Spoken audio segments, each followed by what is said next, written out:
प्रदेश में शिक्षा और सामाजिक सशक्तिकरण के क्षेत्र में अपनी अलग पहचान बना चुकी संस्था मोस्ट यहां आज समाज के उन वर्गों की उम्मीद बन चुकी है जो लंबे समय से शिक्षा से वंचित रहे। इस संस्था को बनाने में अहम किरदार निभाने वाले शामला निषाद से हमारे संवाददाता रजा अब्बास ने बातचीत की। देखिए।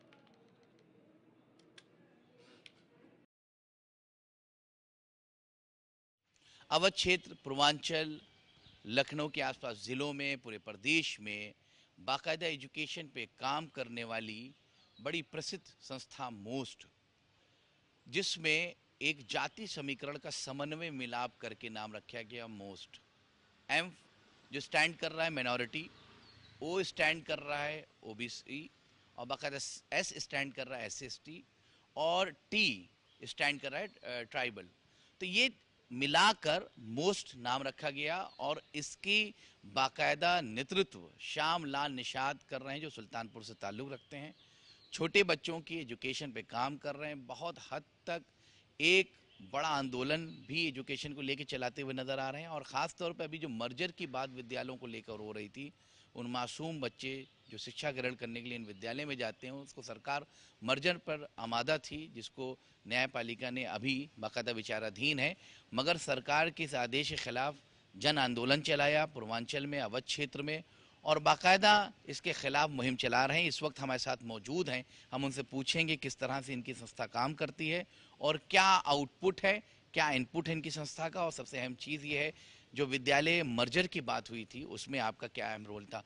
श्यामलाल निषाद जी, ये बताइए कि ये जो मोस्ट संस्था है, पहले तो इसको एक शॉर्ट में बताइए, क्या उचित आपको लगा कि ये संस्था बननी चाहिए। बहुत बहुत धन्यवाद आपको। आप हम जैसे नाचीज को आप कवर कर रहे हैं, सुन रहे हैं। मोस्ट, चूँकि मैं इंटर कॉलेज में टीचर हूँ और इंटर कॉलेज में जो बच्चे प्राइमरी और सरकारी स्कूल से जाते हैं वहीं जाते हैं। तो मैंने देखा कि 9th में बच्चे चले आए, कक्का किक्की पहाड़ा गिनती उनको आता नहीं, और 9th में आए उनको गुणनखंड ट्रांसलेशन हम लोग तो साल 6 महीने के बाद वो पढ़ाई से हट जाते हैं। तो जबकि उनको ये दोस्त देते विद्या इनको है नहीं, भाग्य नहीं, ऐसा नहीं। तो हमको लगा कि विधवा विलाप करने के बजाय हम गाँव अगर हम इनको, अच्छा चूंकि दोष उनका नहीं है, जैसे हम लोग दोष देते हैं बच्चों का, लेकिन दोष बच्चों को बिल्कुल नहीं, चूंकि उनको पता ही नहीं शिक्षा का महत्व। जब शिक्षा का महत्व नहीं पता है, उनका ही नहीं, उनके माँ बाप को भी शिक्षा का महत्व नहीं पता है।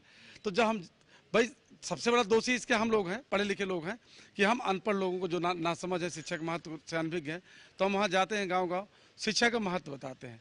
और शिक्षा का महत्व बताने के साथ साथ हमें बताते हैं कि आज अगर आपके साथ तरक्की होगी, उन्नति होगी, आपके पिछड़ेपन में सुधार होगा, आपकी गरीबी का निवारण अगर होगा, तो कोई नेता नहीं कर सकता, कोई चमत्कार नहीं कर सकता, वो सिर्फ शिक्षा कर सकती है। मतलब शिक्षा में वो चमत्कार है जो कर सकता है। तो इसके लिए आप तो उसको एक्सेप्ट करते हो लोग, हाँ भाई शिक्षा में हो सकता है। तो हम कहते हैं शिक्षा से हो सकता है, तो जो पैसा आप इधर उधर बर्बाद कर रहे हो, गांव के लोग निःशुल्क पाठशालाएं चलवाओ, बच्चों को कक्का की ABCD बताओ, इनको एक बार ट्रैक पे सही ले आओ, या अपना दौड़ उस पर काम करें। ये काम हम गाँव कर ही रहे हैं, और ख़ास करके जो शोषित पीड़ित हैं उनकी मदद भी करते हैं। ये बताइए कि जो आप ये बाकायदा मुहिम चला रहे हो, वर्क कर रहे हो, तो कितना आउटपुट आपको नजर आया इस संस्था में? क्या लोग जुड़ रहे हैं, आपकी बातें सुन रहे हैं? जी बिल्कुल, बहुत अच्छा। गांव निःशुल्क पाठशालाओं से, खास करके जब स्कूल एकदम बंद थे कोरोना के समय में, हालांकि उस समय हमको ये काम नहीं करना चाहिए था, लेकिन लोग आग कह रहे थे भाई कम से कम स्कूल बंद है तो आप कोचिंगें चलती रहे, दूसरी पाठशाला चलती रहे, बच्चों की आदत छूट जाएगी, छूट जाए। तो उसमें काफ़ी कुछ हम लोगों ने संभाला, कई जिलों में जो है इस तरह काम किया। लेकिन सबसे बड़ा दुख मुझे तब हुआ जब मैंने देखा कि ऐसा आदेश आए कि गांव में जो है पाठशालाएं बंद कर दी जाएं। मैं यही सवाल पूछ रहा हूँ। अभी मर्जर की जो बात उत्तर प्रदेश शासन ने फैसला लिया है, कोर्ट में अभी विचाराधीन है, तो आपको क्या लग रहा है, ये मर्जर की एकाएक जो फैसला लिया है यूपी गवर्नमेंट ने, ये सही है? बिल्कुल गलत है। ये पिछड़ों के साथ, जो गरीब हैं, पिछड़े हैं, उनके साथ सरसर नाइंसाफ़ी है। और हमारा तो ये मानना है, जब हमने उस पर रिसर्च किया, शोध किया, तो मुझे लगा कि सरकार ये चाहती है कि जो पिछड़ा वर्ग है, जो गरीब वर्ग है, ये सिर्फ लेबर बन के रह जाए। चूँकि शिक्षा से वंचित कर दो इनको, स्कूल जाएंगे नहीं, लेबर बन के रह जाएंगे। हाँ, अब जो है जो थोड़ा संपन्न लोग हैं, जो पढ़े लिखे, जो मतलब हाई लेवल के लोग हैं, उनके लिए कॉन्वेंट है, लेकिन गरीब बच्चों के लिए कॉन्वेंट नहीं है। पिछड़ों के लिए, जो शोषित गरीब आदमी है, कहीं ना कहीं इस आदेश से दलित वर्ग और अति पिछड़ा वर्ग जो सबसे ज़्यादा जो है पीड़ित होगा अगर इस तरह का फैसला हो गया। जी, गरीब आदमी जो है सबसे ज़्यादा पीड़ित, पिछड़ा गरीब आदमी है। और वो अभी स्कूल बंद कर दिया गया, 1 किलोमीटर पे लोग जाते थे 5 किलोमीटर कर दिया गया। बच्चों को उनको पता ही नहीं है, उनको दूध और चूने का फर्क नहीं पता, उनको पता बहाना मिल गया कि भाई स्कूल दूर हो गया हम नहीं जाएंगे। लेकिन उसका जब तक वो समझेंगे शिक्षा का महत्व तब तक तो उनका उम्र बीत जाएगा।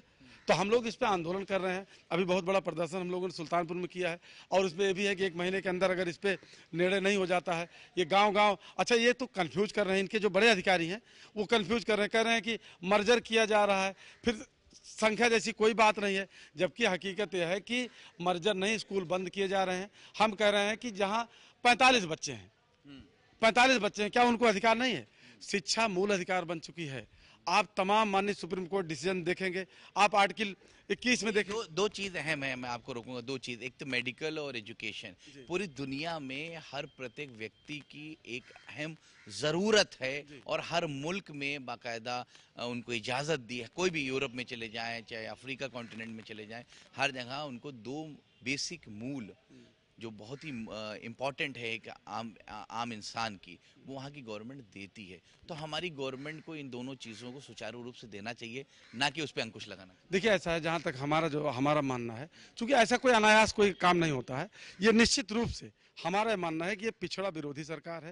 ये जो शोषित पीड़ित है उनको सिर्फ लेबर बना। क्यों लगता है आपको? ऐसा इसलिए लगता है कि ये जिस कॉन्सेप्ट पे काम करते हैं, ये मनवादी विचारधारा पे, आरएसएस की विचारधारा पे काम करते हैं और आरएसएस और मनवादी विचारधारा के लोग। तो दलित भी तो ये कहते हैं कि हिंदू समाज ही है, हिंदू है, तो ऐसा क्यों अनदेखी है? नहीं, हिंदू का उपयोग तो सिर्फ हमको लग रहा है इस समय, खास करके इनकी नीयत देख करके। बीजेपी तो कहती है कि दलित भी हिंदू है। नहीं, हिंदू है लेकिन सिर्फ वोट देने के लिए, सिर्फ वोट देने के लिए हिंदू है। और वोट देने के बाद अब आप हर कोई देख सकता है कि पिछड़ा से पिछड़े व्यक्ति के लिए अगर उन्नति के मार्ग अगर कहीं से खुलेंगे, अगर सम्मान, मैं मल्लाह कम्युनिटी, निषाद कम्युनिटी से बिलोंग करता हूँ, आज अगर हमको सम्मान कुछ है तो शिक्षक होने के नाते, पढ़ाई लिखाई होने के नाते, नहीं तो हमारी स्थिति ना। मल्लाह समाज से ताल्लुक रखते हो, तब यहाँ एक सवाल और अराइज हो जाता है। आपकी मल्लाह का नेतृत्व, निषाद समाज के नेतृत्व बड़ा बढ़ चढ़ के बोलते हैं। निषाद पार्टी के राष्ट्रीय अध्यक्ष, वर्तमान में कैबिनेट मिनिस्टर उत्तर प्रदेश शासन में संजय निषाद,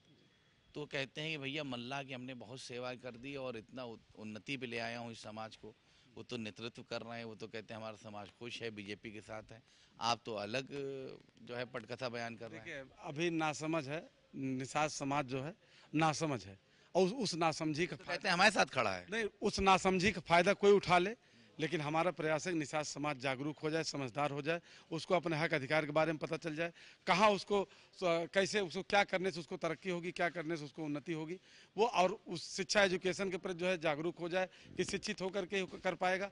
अभी क्या है कि धार्मिक मुद्दों में लोग उलझा करके कुछ मतलब, अभी तो निषाद समुदाय जो है सही से अगर देखा जाए तो वो हिंदुत्व की रक्षा कर रहा है। हम बार बार ये कहते हैं कि भैया एक बार हिंदुत्व की रक्षा छोड़ दो, बहुत लोग करने वाले हैं, आप एक बार अपने बच्चों की शिक्षा की पढ़ाई लिखाई की अपने लिए जो है रक्षा करो, आप इसकी रक्षा करो। आप अपने स्कूल बंद हो रहे हैं, गांव-गांव स्कूल बंद हो रहे हैं, स्कूल चालू करवाने के लिए जो है शिक्षा के, अपने बच्चों की शिक्षा की पढ़ाई की रक्षा करो।